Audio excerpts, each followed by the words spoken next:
American investor रे डायलू ने एक स्टेटमेंट दी है कि इंडिया का फ्यूचर बहुत ज़्यादा ब्राइट होने वाला है क्योंकि उन्होंने खुद को तैयार कर लिया है हाईएस्ट इकोनॉमी ग्रोथ के लिए पूरी दुनिया में, और वो पूरी दुनिया में जो है अपनी इकोनॉमी ग्रोथ का रिकॉर्ड तोड़ने।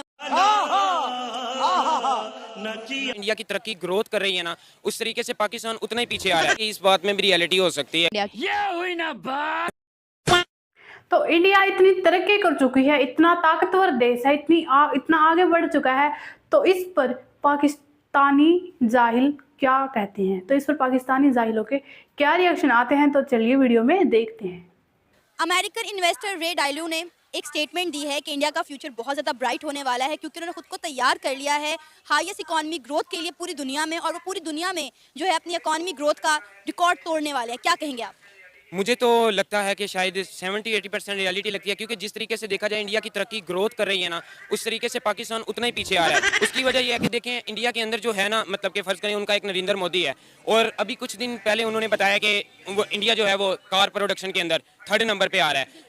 ऐसा ही है, अगर वो कार के अंदर 3rd प्रोडक्शन में आ रहा है, किसी ना किसी में आईटी कंपनीज उसकी इतनी हैवी हैं कि मतलब वो उसके अंदर भी इतनी अप्रोच पे जा रहा है, तो क्यों ना कि इस बात में भी रियलिटी हो सकती है। हमारी बात जाती है कि हमारी पॉलिटिक्स जो है ना उसको बेहतर करना होगा।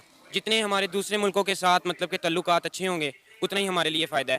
जैसे अब आप देख लें, हमारे जिन मुल्कों के साथ पहले तल्लुकात बहुत ही अच्छे थे उनके साथ भी ख़राब होने लगे हैं। उसकी वजह हमारे मुल्क के बिगड़ते हुए हालात हैं। हालातों के ज़रिए आप देखे जाएँ कि हमारे आए रोज़ की रोज़ ये रैलीज़ वगैरह और मतलब कि हुकूमत के दंगे फिसाद, जिसकी वजह से हमें कोई भी इन्वेस्ट, हमारी चीज़ें ना उधर जाने के काबिल है ना उनकी आने के काबिल है। जब तक पाकिस्तान का एक दफ़ा दिवालिया नहीं निकलेगा ना, तब तक पाकिस्तान का कुछ नहीं हो सकता।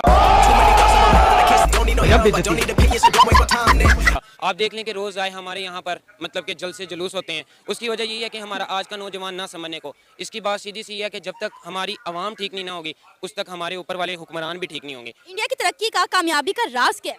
इंडिया की तरक्की की कामयाबी का राज ये है कि क्योंकि वो सब लोग जो है ना सिर्फ एक ही इंसान पर टिके हुए हैं। आप देख लें कि उनके नरेंद्र मोदी कब से हैं।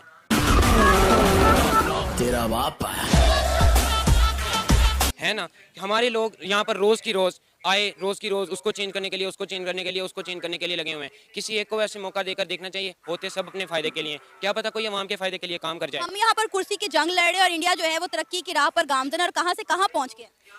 देखें हमारी कुर्सी की जंग यही है कि यहाँ तक ही रहेगी। हम आवाम जो है अवामों को लेकर बाहर निकलते रहेंगे और लोगों को बताते रहेंगे कि हमारी पार्टी, और उनका स्लोगन्स और उनके नारे यही होंगे कि तरक्की। जान दे देंगे इसके लिए।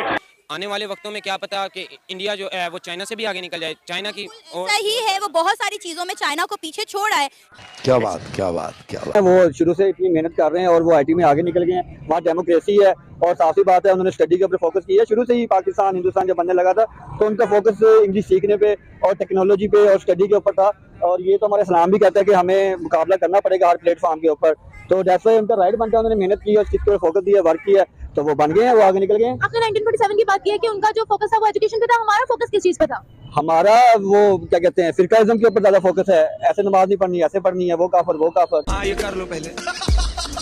तो पाकिस्तानी हमें बाहर के ममालिक में भी नजर आते हैं, इंडियंस भी नजर आते हैं, लेकिन बड़े ओहदों पर जब भी किसी सीईओ को चुनना होता है या किसी अच्छी पोस्ट पे जाना होता है तो हमेशा इंडियंस को प्रेफर किया जाता है। क्यों? क्या हम खुद सिंसियर नहीं है, हम खुद स्कैम करते हैं, क्या वजह? भाई क्यों करेंगे? उनकी इतने बड़े बड़े ब्रांड है, मल्टीनेशनल कंपनीज है, उन्होंने सीईओ मैट्रिक पास थोड़ी बिठाना है, बीए पास थोड़ी बिठाना है। वो पागल है, बेवकूफ है, अरबों रुपए इन्वेस्टमेंट करके बैठे, उन्होंने एजुकेटेड बंदे बिठाना है ना, जिसके अंदर स्किल्स होंगी, एबिलिटीज होंगी, कैपेबिलिटीज होंगी, कंपेटिटिव एज जो होगा, पॉइंट्स ऑफ डिफरेंस होंगे, वो कोई डिफरेंशिएट की चीज होगी, उसकी हाई क्वालिफिकेशन होगी, तो उस बंदे को बुलाएंगे जिसके पास एक्सपीरियंस होगा। एक बंदा उठ के आज मैं पाकिस्तानी हूँ और मैं मुसलमान हूँ तो मैं दुबई में आया, अबू धाबी में आया, तो मेरा राइट पहले बनता है। ये तो इस्लाम भी कहता है कि इंसाफ करना चाहिए, जो बंदा ज्यादा मेहनत कर रहा है उसको उसका राय देना चाहिए। क्या हो रहा है पाकिस्तानी अवाम के साथ? IMF ने कभी लालू खेत आके नहीं देखा, कराची आके नहीं देखा कि कराची का क्या हाल किया हुआ है। सही, ये नहीं देखा कराची। हमारे हालत हमने खुद बनाए हुए ऐसे। आपकी हुकूमत बैठी हुई है कुछ भी नहीं जेब में, बैठी हुई है। मैं टैक्स दे रहा हूँ, मैं पढ़ा लिखा आदमी हूँ, टैक्स दे रहा हूँ, कंपनी क्या मिल रहा है? कुछ भी नहीं है। एक पुलिस वाले से बात करें कितनी आपको बेइज्जती करेगा वो। ये सब चीज़ कैसे सही होगी? अभी एक साहब ये कह रहे थे कि दूसरे लोग हमें सही कह रहे थे वो कि दूसरे लोग हमें क्यों अच्छा कहे, हम अच्छे किधर है? पहले जैसे लाहौर ही है, मेरी ज़िंदगी होगी लाहौर में आते हुए, बुढ़ा हो गया मैं। आज के लाहौर में और पहले जैसे लाहौर में कोई फ़र्क है। पहले तमीज़ तहजीब थी, अब बदमाशी है, लोगों की जेबें कट रही हैं, ये जेबें छवाले बैठे हुए हैं। क्योंकि हमारे वसाइल आप देख लें, कल मिनी बजट आया है, उस मिनी बजट के अंदर हमारी कब्रों के ऊपर भी टैक्स लगाया गया। अच्छा है मैं अंधा हूँ। आप बताएं कि हमारे मुल्क को कौन इन्वेस्ट करेगा पैसे? जहाँ पर हमारे मुल्क के हालात खुद नहीं ठीक है तो वहाँ पर कैसे इन्वेस्टर आएंगे? किसी भी चीज़ को इन्वेस्ट करने के लिए वहाँ पर पहले हालात को देखना पड़ता है। अगर आप कोई भी चीज़, एक दुकान के अंदर ज़्यादा रश होगा ना, तो अगर कोई बाहर से बिजनेसमैन जा रहा होगा तो उसका ये होगा कि अगर मैं इधर ज़्यादा पैसे इन्वेस्ट करूंगा तो जितना रश है मुझे भी उतने ही पैसे मिलेंगे, ठीक है ना। तो अगर आप किसी भी इंसान किसी भी मुल्क को देखेंगे ना तो उसकी आप सबसे पहले इकोनॉमी को पढ़ेंगे। अगर पाकिस्तान की इकोनॉमी ख़राब है तो फिर आप देख लें कि कोई इन्वेस्टर पाकिस्तान को मुँह नहीं लगाएगा और पाकिस्तान नीचे आएगा। यानी आप इस चीज़ पर एग्री करते हैं कि इंडिया की इकॉनमी बड़ी तेज़ी से ग्रो कर रही है और मजीद करेगी? जी बिल्कुल एग्री करता हूँ, क्योंकि जैसे न्यूज़ में सुनने को मिल रहा है और आगे भी सुनने को मिलता रहेगा, क्योंकि इंडिया हर चीज़ में, आप देखें वो स्पोर्ट्स में भी हर चीज़ में पैसा लगाता है। जलवा है हमारा। हमारे पाकिस्तान जो है मतलब कि इस चीज़ में पीछे जा रहा है, पॉलिटिक्स के अपने दंगे फसादों की वजह से वो नीचे ही दबते चले जा रहे हैं और निचला तबका बेचारा मजदूरी से भी मतलब कि इतने पैसे नहीं कमा पा रहा कि अपने घर को चला सकें। मौजूदा करंट टाइम में हमारे फाइनेंस मिनिस्टर IMF को कह रहे हैं आप पेट्रोल बढ़ाने का कहेंगे हम पेट्रोल बढ़ा देंगे, आप महंगाई करने का कहेंगे हम महंगाई कर देंगे, आप बिजली महंगी करने का कहेंगे, और होती भी जा रही है। आप देखें तो डे बाय डे अनाउंसमेंट भी हो रही हैं। अभी रिजर्व अगर आप देखें तो हमारे $3 बिलियन से भी नीचे गिर गए हैं। बहैसियत पाकिस्तानी अगर हम अपनी नेबर कंट्री इंडिया की बात करें, ज़्यादा दूर ना जाएँ, उनके $570 अरब के जो है वो असासे हैं, मतलब फॉरेक्स रिजर्व है। कैसा देख के लगता है आपको? सर ऑब्वियसली दुख होता है। हमारे बुजुर्ग हमें बताते हैं, मेरे फादर इन लॉ मुझे उसने बता रहे, कहते हैं कि जी 1-1 रुपए का उन्होंने शायद घी खरीदा है उन लोगों ने। तो यार बात करने का मतलब है कि हमारे आज ये हालात हैं कि मेरे कज़न की शादी है, हम लोग इसकी तैयारी कर रहे हैं, शादी हॉल करवाने की है, उस बंदे ने हमें एक रेट दिया है और बिलीव मी रेट के दौरान उसने कहा जी कि किलो घी के पैकेट का मुझे फ़ोन आ गया, किलो घी का पैकेट बढ़ गया। एकदम इन्होंने वक्त बदल दिया, जज्बात बदल दिए, जिंदगी। तो आप क्या करेंगे फिर? आज का जो टाइम चल रहा है ना, जो टेन्योर चल रहा है, जो वक्त चल रहा है आज भाईजान। तो जैसा कि हमने वीडियो में देखा कि इंडिया देश जो है एक बहुत ताकतवर देश है, बहुत पावरफुल देश है, बहुत अच्छा देश है और बहुत मासूम भी है, क्योंकि इंडिया का जो PM है नरेंद्र मोदी, वो बहुत अच्छा है। वो अपने पूरे देश को बहुत अच्छी तरह से हैंडल कर रहा है। उसके हमारे इंडिया में जो भी कुछ काम होता है तो उसे पहले हमारा PM डिसाइड करता है ये काम सही है या फिर गलत है।